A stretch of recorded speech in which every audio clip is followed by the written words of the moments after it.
C'est cool chez les soviets, hein.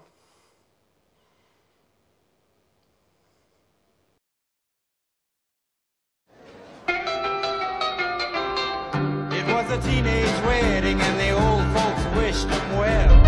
T'as de beaux yeux, tu sais. 2,21 gigawatts. Bienvenue à Jurassic Park.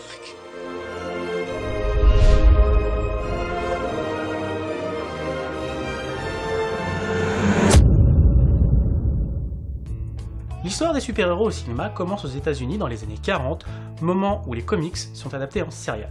Je suis quasiment sûr que nous avons affaire à un serial killer. Non. Pas vraiment. Les serials avaient pour but d'hameçonner les spectateurs venus en salle pour qu'ils reviennent la semaine suivante. Comment ? Eh bien en concevant un film que l'on découpait ensuite en épisodes d'environ 15 minutes, en prenant bien soin de terminer chaque épisode par un cliffhanger. Ces épisodes étaient ensuite diffusés en avant-séance, semaine après semaine, afin de fidéliser les spectateurs qui avaient accroché. C'est ça, un serial. Ah, serial killer. Les premiers héros à s'être essayés au grand écran sont Mandrake le magicien en 1939, puis en 1941 le Capitaine Marvel, héros de la firme DC Comics. Oui, en réalité, le Capitaine Marvel n'est autre que l'ancien nom de Shazam, nom pris en 2011 pour justement éviter tout quiproquo avec la concurrence. Toujours est-il que ces deux serials sont considérés comme de très bonnes adaptations et ont reçu à leur sortie des avis plutôt favorables. Le serial Adventure of Captain Marvel a d'ailleurs été considéré par certains à l'époque comme un chef-d'œuvre. Bonne chance pour la relève. Après ces essais concluants, d'autres s'engouffrèrent dans la brèche avec plus ou moins de réussite. On peut noter Batman, Captain America, The Phantom ou encore Superman qui, par 3 fois, viendra s'échouer sur les pellicules des salles obscures. Sa dernière adaptation, en 1951, le très improbable Superman and the Mole Men, judicieusement traduit en français par Superman et les nains de l'enfer, verra le héros volant s'opposer à des enfants chauves armés d'une trompette à ultrasons. Et pour moi, ce film pourrait tomber facilement dans les limbes de l'oubli s'il n'y avait cette scène. Don't forget, you invaded his world. You sank a pipe 6 miles into the ground. And when he climbed up, you set dogs on him, shot him. Ce passage me fait mourir de rire. Ok, je sais qu'il le fait pour sauver sa vie, mais je peux pas m'empêcher de le voir comme ça. Shot him. Dans les années 50, les serials disparaîtront progressivement du grand écran au profit de la télévision qui se démocratisait alors dans les foyers américains. Yo! Et en plus ça roule! Pendant ce temps, les super-héros européens commencent eux aussi à investir le cinéma, avec la différence notable qu'ils ne reposent sur aucune œuvre littéraire déjà existante. C'est ainsi que, en cette fin d'années 60, sortent quelques films, pour la plupart italiens, qui mettront en scène le mythe du super-héros ou du super-méchant, comme dans le Danger diabolique de Mario Bava, l'un des chefs de file du Giallo, et dans lequel le protagoniste principal est un voleur de haut vol. René, tu peux faire venir le fond aussi ? C'est un peu le pendant transalpin du Fantomas français. Et puisque j'en suis à vous parler de films français, cela me permet une bien jolie transition vers le film dont je voudrais vous parler, puisque de cette époque, s'il ne doit en rester qu'un, personnellement je choisirais l'hallucinant Mr. Freedom de 1969, film injustement oublié. Réalisé par l'américain William Klein, plus connu pour être l'un des photographes les plus décisifs du XXe siècle, mais également pour avoir accouché du classique Mais qui êtes-vous, Polymagou 3 ans auparavant, le film est une satire au vitriol de l'impérialisme américain. Je pourrais m'attarder longtemps dessus, tant il y a de choses à dire sur le film comme sur son réalisateur, mais nous ne sommes pas là pour ça. Sachez néanmoins que, malgré un style un brin bourrin et peu académique qui peut en rebuter plus d'un, ce film est un what the fuck en conserve et que sitôt la boîte ouverte, vous y trouverez pêle-mêle un héros en plastron de foutu S, Donald Pleasance en présentateur télé, Thierry Lafronde collant des patates vêtu uniquement d'un protège-couille, des méchants incarnés par Philippe Noiret en bibanhomme soviétique et un dragon en plastique gonflable, de vraies images de mai 68, Serge Gainsbourg en animateur Skyrock, Yves Montand mort, Samy Frey en Jésus, et tout plein d'autres trucs absolument délirants sortis tout droit de l'esprit perturbé de William Klein. Amen. Alors ? Camolax! Mais c'est en 1978 que les super-héros prendront réellement leur envol avec ça. Superman de Richard Donner. Devenu culte pour toute une génération, à tel point que la musique de John Williams est devenue indissociable du personnage, et ce malgré les multiples adaptations qui suivirent. Par la suite, la popularité des super-héros au cinéma ne fera que grandir avec des films plus ou moins notables, jusqu'au début des années 2000, où le X-Men de Bryan Singer et le Spider-Man de Sam Raimi viendront donner le coup d'envoi de la déferlante super-héroïque. Depuis, une horde de super-héros de tout poil viennent chaque année tenter de nous attirer dans les salles obscures, parfois pour le meilleur, et parfois pas. C'est dans ce contexte que débarque Guardians, film d'action super-héros russe, réalisé par lui, et non vous me ferez pas dire son nom, sorti en salle le 23 février 2017 en Russie, et sorti en France le 26 juillet de la même année, en direct ou DVD. Le film débute sur un générique de début, qui contextualise la création des Guardians durant la guerre froide, dans un mélange d'images de présidents américains morts, d'explosions qui font boum, de coupures de presse extraordinairement résistantes à l'usure du temps, et d'expérimentations scientifiques qui viennent nous teaser, Ou spoiler, au choix, les pouvoirs de nos nouveaux héros favoris, le tout accompagné d'une musique qui n'aurait pas démérité dans l'opening d'un James Bond.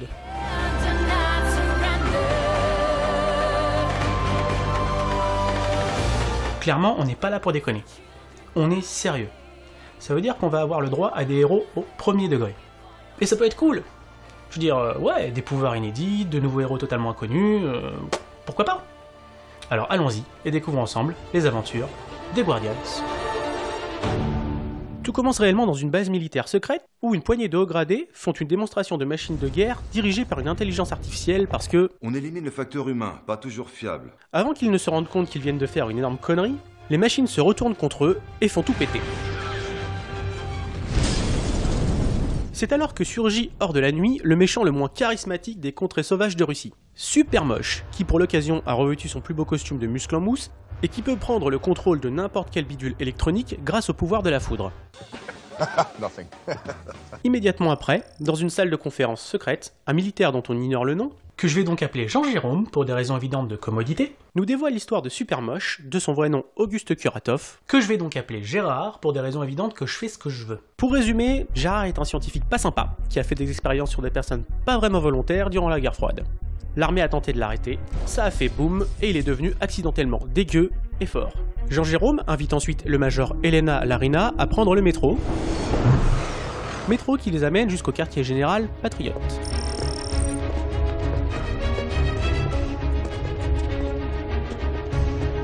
C'est la porte qu'il faut regarder, hein. C'est ça qui est important. Là, Elena reçoit son ordre de mission. Si je comprends bien, j'ai 2 semaines pour parcourir l'ancienne Union soviétique, constituer une équipe de surhumains et mettre un super vilain hors d'état de nuire. C'est exactement ça. Alors écoute-moi bien, tu dois retrouver ces gens pour sauver le monde. Et t'as 2 semaines. Bien compris, mon général. Par contre, mon général, j'ai une question. Est-ce que dans 2 semaines, c'est la fin du monde? Non. Mais par contre, moi, dans 2 semaines, je suis en vacances. Tu vois, il me reste 7 jours de RTT à poser et je fais tout d'un bloc. Alors tu te démerdes comme tu veux, mais tu me règles ça en 2 semaines. C'est clair? D'autres questions? Quel est le nom de ma mission?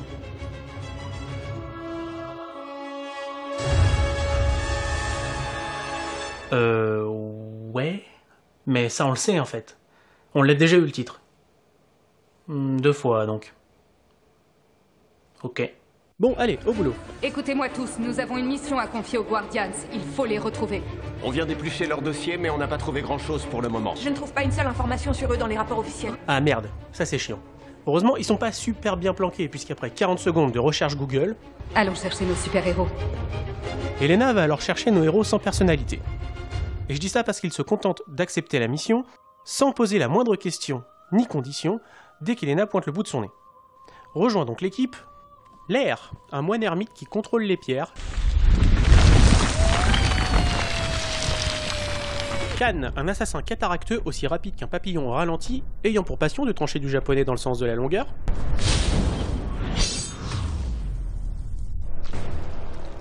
On appelle ça un sashimi vertical. Et Arsus, un être mi-ours, mi-homme, et remi-ours derrière, qui possède une garde-robe à effets spéciaux ratés. Ne reste plus que la dernière recrue, Xenia, une plongeuse tatouée qui a le pouvoir de devenir invisible sous l'eau. Un pouvoir hyper pratique en cas de baston à la piscine municipale du coin, et qui possède une peau thermorésistante qui fait qu'elle ne craint ni le chaud ni le froid. Un pouvoir hyper pratique qui lui permet de se trimballer à poil, quelle que soit la température. Et c'est sur une scène de spectacle que nos amis la retrouvent en train de faire une démonstration de ses capacités devant une foule qui a l'air de trouver ça complètement normal. Comment l'armée pouvait ignorer où elle était? C'est l'armée la moins compétente du monde. Cependant, et contrairement aux autres, Xenia est amnésique et ne se souvient ni de ses amis ni des expériences menées sur elle. Désolée, je te remets pas. Après un intense dialogue avec une lampe de bureau et une table basse, Xenia plie sous le poids de tels arguments et se décide de rejoindre la Dream Team. L'équipe étant maintenant au complet... Non, c'est pour déconner. L'équipe étant maintenant au complet, le timing est idéal pour l'armée pour retrouver la trace de Gérard. Voici donc venu maintenant le moment d'infiltration du QG du méchant par nos 4 héros au pouvoir approximatif. C'est génial, j'adore la pluie. Non. Juste... non. Je suis désolé, ça fait peut-être un peu chieur, mais son pouvoir à elle a été clairement défini. Je deviens invisible dans l'eau. Et là, techniquement, on n'est pas dans l'eau. Je veux dire, entre les gouttes, c'est pas de l'eau là. Du coup, c'est ultra con de lui avoir attribué un pouvoir qui ne sera pas exploitable dans le film, et dont on va tordre le fonctionnement parce que ça nous arrange. Il aurait été plus judicieux de lui donner le pouvoir de se rendre invisible. Tout simplement. Bon, Xenia devient donc invisible, mais malheureusement, elle se fait repérer par un prédateur qui passait par là.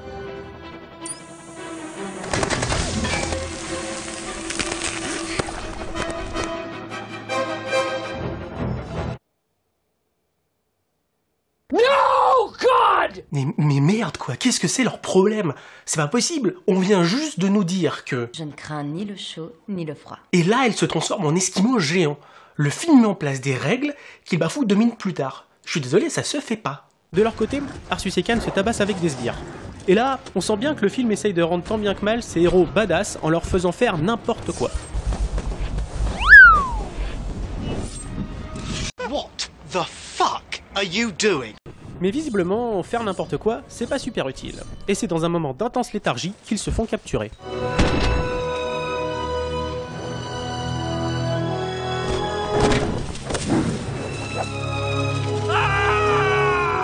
Alors que la loose grandit de minute en minute, l'air, lui, joue au caillou avec ses nouveaux amis. Mordu! Mordu! Mordu! Quand se dresse devant lui Gérard pour un combat qui s'annonce épique. Tu vas payer maintenant. Mais en fait, pas du tout, puisque Gérard est insensible au rocher numérique et lui envoie bourre-pif sur bourre-pif jusqu'à ce que...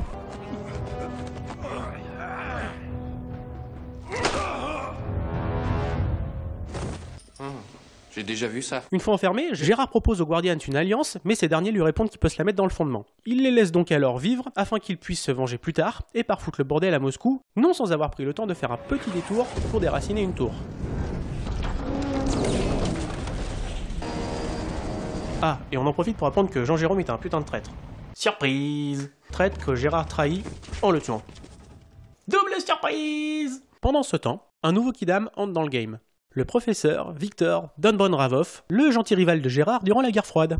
Victor, qui est un personnage habillé avec une veste cousue en fil de scénario, vient donc faire évoluer l'histoire de manière super rapide. Ce que vous devez savoir, c'est que, petit 1, il sort de son chapeau l'emplacement du véritable QG de Gérard, là où sont enfermés les Guardians. Petit 2, il soigne la colonne brisée de l'air qu'Elena a retrouvée précédemment avec 2 Doliprane et un suppositoire.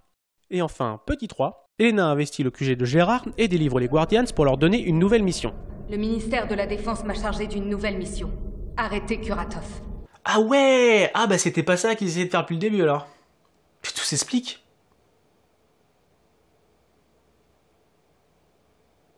Qu'est-ce qu'il foutait? Victor, resté seul au QG de Gérard, fait une découverte qui semble tout à fait capitale. Ça alors? Extraordinaire. Oui mais voilà. Victor est resté seul au QG de Gérard. Tout seul. Sans personne. C'est con, hein? Ce qui devait arriver arriva. Gérard se pointe, Victor dit qu'il sait tout de son plan, et Gérard le tue avant de retourner à Moscou. Oui, parce que son occupation, c'est de faire des allers-retours entre Moscou et sa base comme ça. Tout le temps. Je soupçonne d'accumuler des miles pour avoir des trajets gratuits en fait. Donc Gérard revient à Moscou et décide qu'il est grand temps de sortir son arme secrète, un satellite vestige de la guerre froide appelé le Marteau, capable de raser plusieurs villes en même temps. Un autre GoldenEye. Et maintenant un petit tuto pour celles et ceux qui, eux aussi, ont envie de détourner un satellite. Bon, attention, ça risque d'aller un peu vite. D'abord, vous prenez un émetteur. Bien rond, bien gros, mais un émetteur qui ne marche pas tout seul, puisqu'il faut le placer en hauteur. Genre plus haut que n'importe quel gratte-ciel que vous avez à disposition. La tour Ostankino n'est pas suffisamment haute. Il lui faudrait 500 mètres minimum, et avec un émetteur au-dessus, y a rien d'aussi haut à Moscou. Du coup, vous prenez une tour que vous aurez déracinée auparavant, pour la superposer à un autre building. Si on superpose la tour Ostankino et celle de la Fédération, eh bien, on culmine à plus de 900 mètres. Il pourra créer une gigantesque antenne.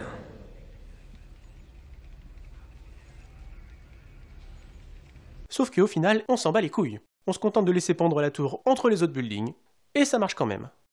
Voilà, j'espère que ce tuto vous sera utile. Surtout n'hésitez pas à me mettre en commentaire si vous avez eu des difficultés pendant la procédure. L'armée d'incompétents que Strabalmer réussit tente un truc, mais ça foire.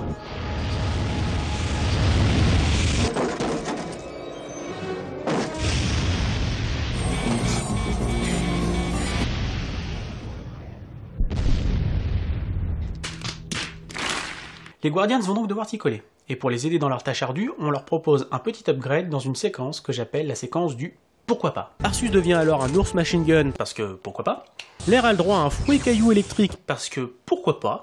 Xenia a un costume qui peut lui permettre de se rendre invisible n'importe quand. Costume qui peut également lui permettre de rendre n'importe quel objet invisible, parce que, pourquoi pas, quoi. Hein? Et enfin, Khan a le droit à un petit grappin, parce qu'il est déjà extrêmement cheaté comme ça.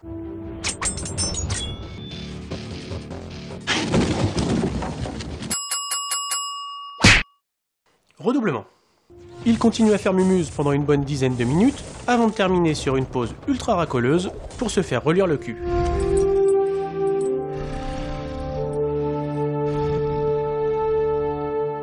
Classe. Tu fais un amalgame entre la coquetterie et la classe. Bon, allez, avant de partir, on se prépare un plan d'attaque, pas piquer des hannetons. Moi, je pense que le mieux, c'est d'attaquer par les 4 côtés. Ouais, d'accord. J'arriverai en haut de la tour par avion. Et moi, j'arriverai par le fleuve avec Arsus. Ok. Et quant à moi, par le souterrain du métro et par les parkings. Et oui, c'est un bien beau plan d'attaque que nous avons là. Un plan qui utilise la méthode du groupe qui se sépare en 3 pour attaquer des 4 côtés. La logique. Et pour ce qui est d'y trouver une raison valable de se séparer... Donc, nos héros attaquent des 4 côtés dans une séquence d'action au cours de laquelle Xenia nous prouve une fois de plus qu'elle ne sert qu'à être la demoiselle en détresse. En la voyant en danger, Arsus craque littéralement son slip, vole à son secours et meurt d'une crise cardiaque. Non, c'est pas vrai. Mais franchement, on dirait. Hein. Après ça, L'air retrouve donc Xenia et Arsus, qui visiblement a eu le temps de recoudre son froc, pour essayer de rejoindre Gérard en traversant ce qui me semble être une bien mauvaise idée. Heureusement, Khan, qui attendait d'attaquer le 4e côté, vient à leur rescousse en justifiant poussivement la création de son grappin.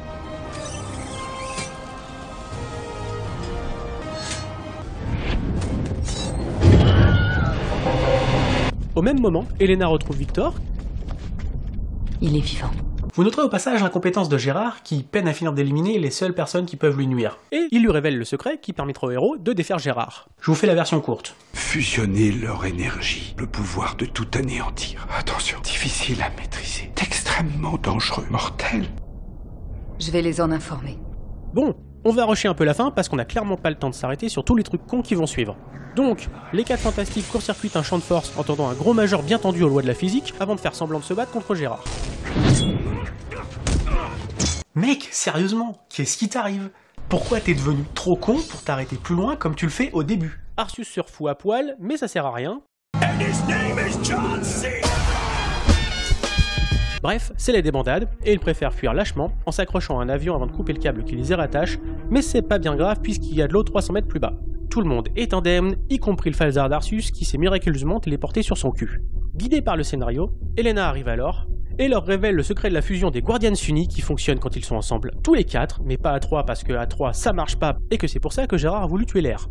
Du coup, il tente le coup.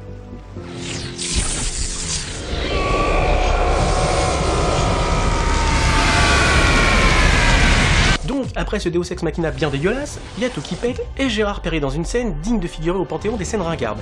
Non, c'est moi qui vous ai créé. Et c'est la fin, les gentils ont gagné, les phrases à la con fusent dans tous les sens. La noblesse de cœur ne peut pas être le fruit de l'expérience d'un psychopathe. Et une ultime révélation vient nous percuter les gencives. Nous avons retrouvé d'autres Guardians. Ce qui soulève la question, pourquoi la fusion n'avait pas besoin de ses autres gardiens pour fonctionner? Verdict. Ce film est marqué au fer rouge par le sceau de l'échec. Déjà parce qu'il récolte tout juste 30% de critiques positives, mais aussi parce qu'avec un budget d'environ 320 millions de roubles, faut pas déconner, soit approximativement 5,4 millions de dollars, le film n'en a rapporté que 4,6. Cependant, ça ne s'arrête pas là, puisque le film a également provoqué la faillite de sa société de production, Enjoy Movie, fondée par le réalisateur du film 7 ans auparavant. Mais pour que la loose soit totale et absolue, il faut ajouter aussi que cette même société se voit poursuivie en justice par la Cinema Foundation of Russia, le CNC russe, qui avait financé une partie du projet et qui demande donc maintenant un retour sur investissement. Si ça, c'est pas la définition de l'échec, mais dire que le film est un échec n'a rien de bien passionnant. En revanche, essayer de comprendre pourquoi l'est beaucoup plus. Bon déjà, évacuons tout ce qui saute à la gueule. Le scénario est anecdotique, les dialogues ultra niais. La noblesse de cœur ne peut s'obtenir que grâce à des amis tels que vous. Les acteurs sont à la ramasse. C'était ça votre plan? Vous êtes encore plus stupide que je pensais. Les séquences d'action sont molles du cul et les effets spéciaux, même s'ils sont faits avec des moyens assez modestes au final, n'en demeurent pas moins assez moches. Voilà, ça c'est fait. Maintenant, attaquons les points les plus intéressants. Premièrement, ils en font des caisses. Tout le temps. Comme je l'ai dit en intro, le film se veut ultra sérieux, avec des persos badass, et cela se sent dans l'imagerie et les dialogues que l'on nous envoie tout du long. Ils doivent regretter d'avoir dérangé un guerrier comme toi. Le film veut absolument que ces personnages soient pris au sérieux. Et après tout, pourquoi pas? Sauf que là, ça donne n'importe quoi. J'ai déjà râlé sur le fait que les règles qui régissaient les pouvoirs de Xenia étaient bafouées 2 minutes plus tard, ou sur les fioritures inutiles de Khan en combat, mais je vais vous en montrer un autre exemple, comme ça, juste pour que vous compreniez bien. Là, c'est le tout début de l'attaque finale sur la tour de Gérard.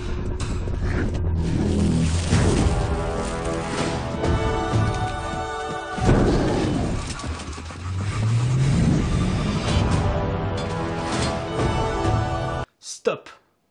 Vous l'avez ou pas? Je repasse. Bon, ok, c'est cool, mais c'est complètement con. Pourquoi elle doit attendre sur le côté que t'aies fini de dérouiller les mecs pour te filer ton truc? Pourquoi t'es pas venu directement avec? Ok, vous pouvez dire que c'est pas grand chose et que je chipote, mais une fois qu'on a remarqué ce genre de truc, on s'aperçoit que le film en est truffé. Mais d'accord, passons sur les séquences d'action. Après tout, des trucs cons dans les séquences d'action, il y en a partout. Le problème, c'est que ça s'arrête pas là. Dans leur manière de faire n'importe quoi, les personnages en deviennent totalement incohérents. Prenons par exemple ce passage, celui où les Guardians sont maintenus prisonniers par Gérard à l'aide d'un champ de force. À la fin du dialogue, Arsus fait ça. Moi, pendant ce temps-là... Bon, déjà comme ça, c'est un peu débile, puisque dans n'importe quel univers de SF, le couillon de base c'est que, un champ de force, ça cède pas sous un coup de couteau. Oui, mais quelques secondes auparavant, on nous apprenait que... Arsus, tu es un scientifique. Ce qui veut dire qu'Arsus n'est pas un couillon de base. Mais la connerie atteint des sommets quelques minutes plus tard, lorsqu'Elena vient les délivrer. Attention au champ de force magnétique. Il faut désactiver le générateur en rabattant la protection. Vous fermez le circuit en appuyant sur... Il sait comment le champ de force fonctionne. C'est totalement illogique. Et ce n'est qu'un exemple parmi tant d'autres. Toutes ces incohérences dans les personnages fait qu'il est impossible de les prendre en sérieux. Et la manière dont le film s'évertue à nous les montrer est en total décalage avec la manière dont nous les percevons, ce qui les rend absolument ridicules. En fait, ce défaut et beaucoup d'autres découlent du principal problème du film. Il est assez commun aujourd'hui d'entendre que tous les films de super-héros se ressemblent. Et quelque part, c'est assez logique.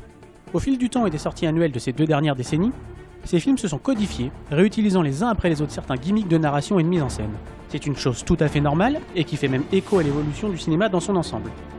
En soi, Guardians se veut être une réponse russe aux films de super-héros américains qui explosent chaque année le box-office, et il est évident que le film s'en inspire, ou même plagie. Ou ton corps! En reprenant donc une bonne partie de ses codes. Et pour comprendre là où je veux en venir, nous allons donc comparer Guardians à d'autres films de super-héros. A l'origine, les héros mis en scène étaient relativement plats, se contentant de mener à bien leurs tâches tout en défendant leurs valeurs. Stoïques, droits dans leurs bottes en protégeant la veuve et l'orphelin, ils ne variaient pas ou peu. Cependant, avec le temps, les films se sont rapprochés du matériel de base, les comics, où les héros n'étaient pas que de simples portes-étendards, mais vivaient aussi avec leurs doutes et leurs démons. De l'icône intouchable et irréelle, le héros redevenait un humain tangible et faillible avec lequel le spectateur avait beaucoup moins de mal à s'identifier. Et Guardians essaye bien évidemment de respecter cela, en mettant en plus, et c'est tout à son honneur, ses 4 persos principaux sur un pied d'égalité. Oui, mais ça ne marche pas. Le film est trop court pour des scènes qui sont et mal foutues et complètement artificielles. Je m'explique. À 4 reprises dans le film, les Guardians vont à tour de rôle essayer de faire pleurer dans les chaumières dans des séquences tire-larmes nous révélant des épisodes sombres de leur passé. Xenia a vécu comme une marginale, L'air a perdu sa fille car les Guardians ne vieillissent pas, Arsus se désespère que Xenia, la femme qu'il a aimée, ne se souvienne plus de lui, et Khan a tué accidentellement son frère. Et c'est là où le film est beaucoup trop court. En 1h30, on n'a pas le temps d'installer la backstory de tous ces personnages et de nous montrer tout ça pour que nous puissions avoir de l'empathie pour eux. Du coup, ce qu'on devrait voir en amont nous est raconté au moment même où on essaye de nous émouvoir avec. Ça, combiné avec le fait que les personnages sont ridicules, l'effet est immédiat. On s'en tamponne le joufflu avec une spatule en bois. Et tout dans ces séquences sonne faux et forcé. Non seulement ça, mais en plus, cela amène un lot de stupidité considérable. Par exemple, là, Khan est parti dans son coin sans prévenir personne avant la bataille finale. Comment vous m'avez trouvé? Quand vous étiez enfant, vous veniez ici. C'est vrai, je venais avec Abaï. Mon frère aîné. Pause. Pourquoi tu sens le besoin de justifier qu'il s'agit de ton frère là? À qui tu t'adresses? Visiblement pas à Elena, puisqu'elle connaît ton histoire et c'est comme ça qu'elle t'a retrouvé. Non. Tu t'adresses à nous, spectateurs. Et ça, si on s'en aperçoit, ça nous fait immédiatement sortir du film. C'est une erreur d'autant plus conne qu'elle aurait pu facilement être évitée. Comme ça. Comment vous m'avez retrouvé? Bah en fait, avant, tu venais ici avec ton frère. Ah ouais, c'est vrai, je venais ici avec Anaï. Connasse. Ah oui, il y a encore une chose que je vous ai pas dit sur ces séquences. Elles sont habillées avec la même putain de musique. Et quand je dis la même, c'est la même.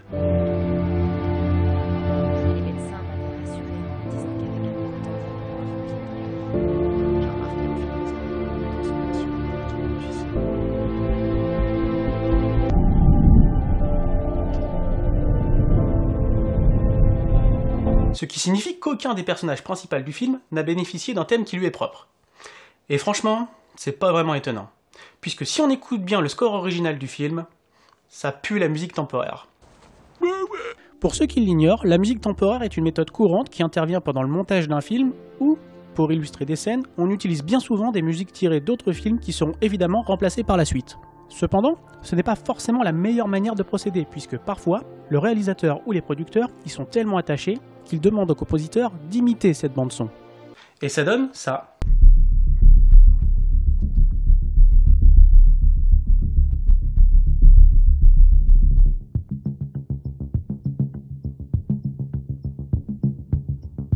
Ou ça.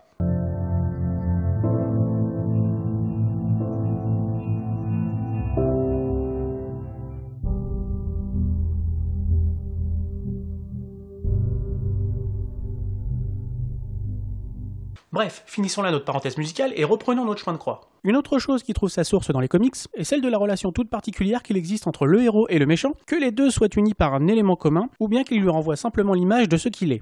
Mais l'un ou l'autre de ces types de relations ont pour fonction de provoquer chez le héros une remise en question. Et là, je vais reprendre un terme utilisé par François Torel dans sa vidéo d'après-séance sur Black Panther. Il appelle ça, à juste titre, l'ennemi miroir. Pour reprendre l'exemple le plus connu, dans le Dark Knight de Christopher Nolan, le Joker agit comme le négatif de Batman et le pousse à tuer car, comme il le dit si bien, « Tu n'es qu'une bête de foire, comme moi. » Et que, selon lui, ils ont besoin l'un de l'autre pour exister. Cela amènera évidemment Bruce Wayne à remettre en cause le bien fondé de ses actions. Et dans Guardians, nous avons bien un méchant lié à nos héros, puisque c'est lui qui les a créés, mais c'est tout. Cela ne renvoie à rien de plus et n'a absolument aucun impact sur nos surhommes autre que d'avoir un motif de vengeance. Ils ne se remettent jamais en question, ce qui rend leur péripétie extrêmement fade et renforce notre détachement vis-à-vis d'eux. Oui mais, car il y a un mais, nous sommes dans un film où il n'y a pas un, mais plusieurs super-héros. Et comme c'est le cas dans ce genre de film, le but premier est d'apprendre à travailler en équipe pour vaincre le méchant. Et là, on a un énorme problème, puisque dans Guardians, ils sont à la fois en équipe et pas en équipe. Ça ne veut rien dire. Ok, alors je développe. Une fois que les 4 Guardians sont rejoints à l'équipe, aucune dissension d'aucune sorte ne viendra semer la pagaille au sein du groupe. Ils forment une équipe unie de bout en bout. Pour autant, durant les scènes d'action, ils passent leur temps à se séparer sans aucune raison, quand le bon sens voudrait qu'ils restent ensemble. Moi, je pense que le mieux, c'est d'attaquer par les 4 côtés. Non. Et du coup, ça va me permettre une petite transition vers l'un des gimmicks de mise en scène propres aux films d'équipe de super-héros, le plan team-up, assemble. Vous savez de quoi je parle. C'est ça.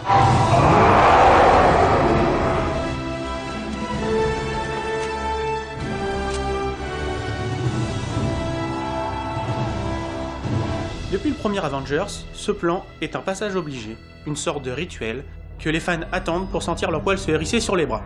Sauf que ce plan est tout, sauf gratuit. Sauf là. Là oui, c'est gratuit. Mais à part ici, il intervient à un moment bien particulier. Le moment où l'équipe réussit à dépasser les conflits qui les ont divisés durant le film, et où ils se rallient dans un but commun, vaincre le méchant. J'aimerais bien savoir comment vous comptez me vaincre. Eh bien, comme l'a dit le vieillard, ensemble. Dans Avengers 1, il arrive au moment où Banner rejoint les autres pour la bataille finale, et dans le 2, quand les Maximoff se joignent à l'équipe pour défendre le bouton de l'Apocalypse. Quant au gardien de la galaxie, il a l'intelligence d'être parfaitement conscient de ce gimmick et prend un malin plaisir à s'en moquer. Bon, vous êtes contents, je suis debout. On est tous debout maintenant. On a l'air malin, hein, planté comme ça, tous en cercle. Avant de s'exécuter quand même avec humour.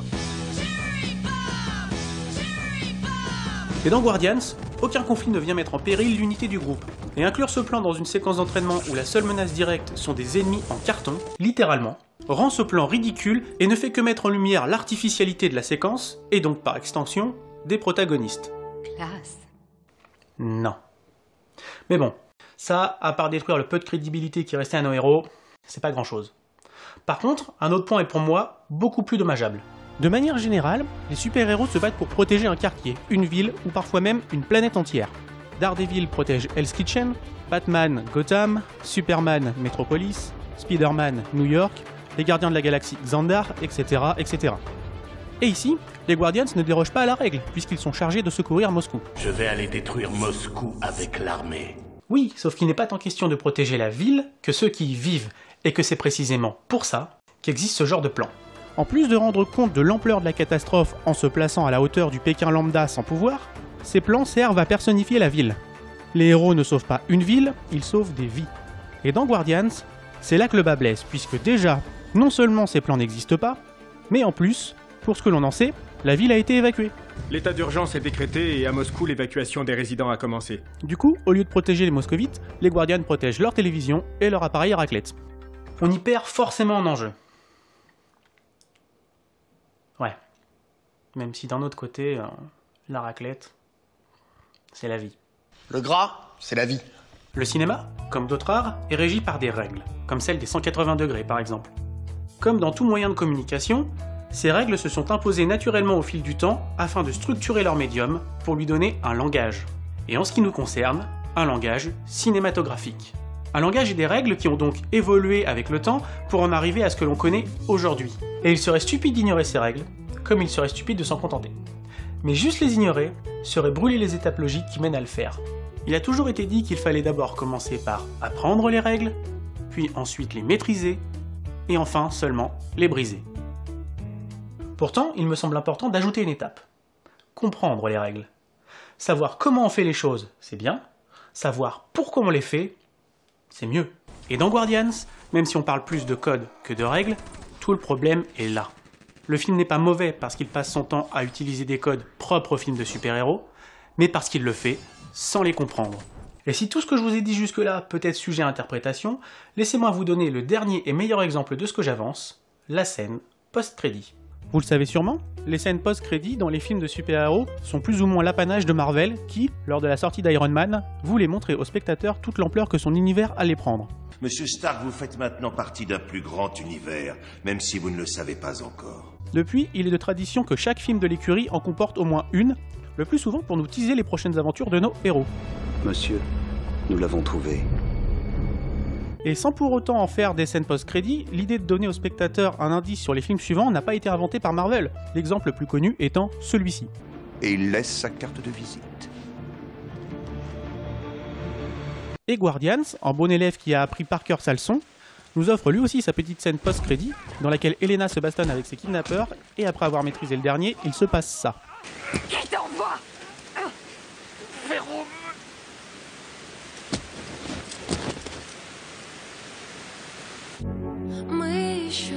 Alors, en plus d'être sorti de nulle part, cette scène n'a tout simplement pas de sens. Et oui, car si ça et ça fonctionnent, c'est parce que ça fait référence à ça et ça. Mais là, l'histoire ne reposant pas sur une œuvre déjà existante, ce nom n'évoque rien, et l'effet d'annonce tombe complètement à plat. Le film ne comprend même pas ça, et se contente de bêtement plagier les films dont il prétend s'inspirer, sans jamais chercher à les comprendre.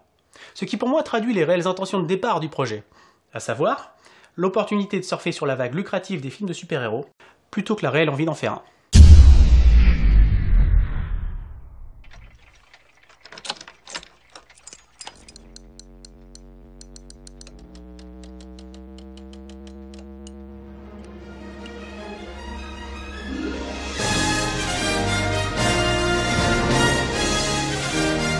J'arrive du futur. Merci Doc. Et ouais, je suis le toi du futur et il faut que j'intervienne maintenant. Déjà, désolé pour la voix off qui peut paraître à des moments un petit peu étrange et étouffée, mais j'ai rencontré quelques petites difficultés techniques, mais je vous promets, les prochaines fois, ça sera mieux. C'était vraiment très intéressant. Non, c'est pas pour ça que j'interviens. En fait, durant le montage de cette vidéo, j'ai continué mes recherches sur le film, et je suis tombé sur une chaîne russe faisant la critique du film, Bad Comedian. Alors, évidemment, je parle pas russe, mais il s'avère que la vidéo est sous-titrée en anglais. Et cette vidéo est excellente. Alors, si vous êtes un petit peu bon en anglais, eh ben, je vous la recommande fortement après avoir vu le film. Il détaille énormément de trucs que j'avais quand même remarqué, mais que je n'ai pas abordé par manque de temps. Le ministère de la Défense m'a chargé d'une nouvelle mission. Arrêter Kuratov. Laissez-lui un peu de temps. С чего это вдруг давать время? Ему заплатили за эту роль! Какого хера он встал и вышел из кадра? А что если оператор уйдет, режиссер, сценарист? Хотя, судя по всему, сценарист и не приходил вовсе. Non seulement ça, mais en plus j'ai appris d'autres choses sur le film. Par exemple, le scénario était tellement incohérent qu'ils ont changé une bonne partie des dialogues en post-production sans faire de reshoot, un peu à la manière de l'effroyable Cinéman. Sans Liane, comment je vais faire pour la rejoindre, moi, Cheetah? Ce qui ne l'a pas rendu plus cohérent pour autant. Mais là où j'ai été étonné, c'est de voir à quel point j'avais vu juste sur le fait que le film a été fait uniquement pour des raisons lucratives. Car ouais, si les feignasses qui ont fait ce film ont pillé des idées à droite à gauche pour les assembler dans un grand bordel sans queue ni tête en se foutant pas mal de ce qui avait été fait avant, c'était pour mieux vendre leur propre univers de produits dérivés. Un comic Guardians a donc été sorti, toujours avec le même professionnalisme. Ну а о качестве книги судите сами. Marvel, DC, щемитесь, блять. Автор, ты вообще слышал про пропорции? Или детализацию? Puis un livre et également un jeu vidéo pour smartphone. Et ce qui me fait marrer dans tout ça, c'est que, avant la sortie du film, le réalisateur était tellement en confiance et avait pris un melon tellement énorme qu'il pensait que son film allait battre le score des Avengers. Il a dû déchanter depuis, je crois. Un réalisateur qui pense que, comme il l'a tweeté, Mad Max Fury Road est un film stupide. Alors, j'ai rien contre les gens qui n'aiment pas Mad Max Fury Road, je veux dire, c'est leur choix et il n'y a pas de problème, je le respecte. Non, ce qui m'emmerde, c'est l'hypocrisie du mec. Franchement, qu'est-ce qui est le plus stupide? Faire un film avec de réelles intentions d'auteur, comme l'a fait George Miller, au risque de ne pas plaire à tout le monde, ou bien sortir un film en ayant absolument rien à foutre, en capitalisant sur un genre en plein essor pour se remplir les poches, aux frais de ceux que ça pourrait intéresser. Ah ouais, et au passage, la suite de Guardians va quand même être tournée. Voilà, maintenant que ça c'est dit, vas-y Marcel, fais péter ta conclusion. Le cinéma est un art en perpétuelle évolution. En dehors de toute considération technique, un film peut être daté dans le temps à la manière dont il est écrit, réalisé et monté. Et le cinéma ne demande qu'à évoluer, encore et encore. Mais une chose est sûre, ceux qui feront le cinéma de demain seront ceux qui auront appris de celui d'hier. Et quoi de plus intéressant lorsqu'on aime un art que de se plonger dans ses souvenirs, de chercher à comprendre comment on en est arrivé là où on est aujourd'hui. Alors je m'adresse à vous, artistes en herbe, de toutes catégories, de tous horizons. N'ignorez pas ceux qui, avant vous, ont pensé votre art. Écoutez-les et comprenez-les. Ils sont la voix de la connaissance. Et lorsque votre tour sera venu de vous exprimer, restez humble, car vous serez hissé sur des épaules de génie. La création n'est pas un chemin facile. C'est une longue route, dure, sinueuse et pleine d'embûches. Alors parfois, on trébuche. Mais vaille que vaille, il faut toujours aller de l'avant. La route est dure, elle est sinueuse, la route est pleine d'embûches. Je n'ai pas sûr, elle est tortueuse, alors des fois je trébuche, mais vaille que vaille, je vais de l'avant. Arsenic trace la route, lâche pas ton plan. La route est dure, elle est sinueuse, la route est pleine d'embûches. Je n'ai pas sûr, elle est tortueuse, alors des fois je trébuche, mais vaille que vaille, je vais de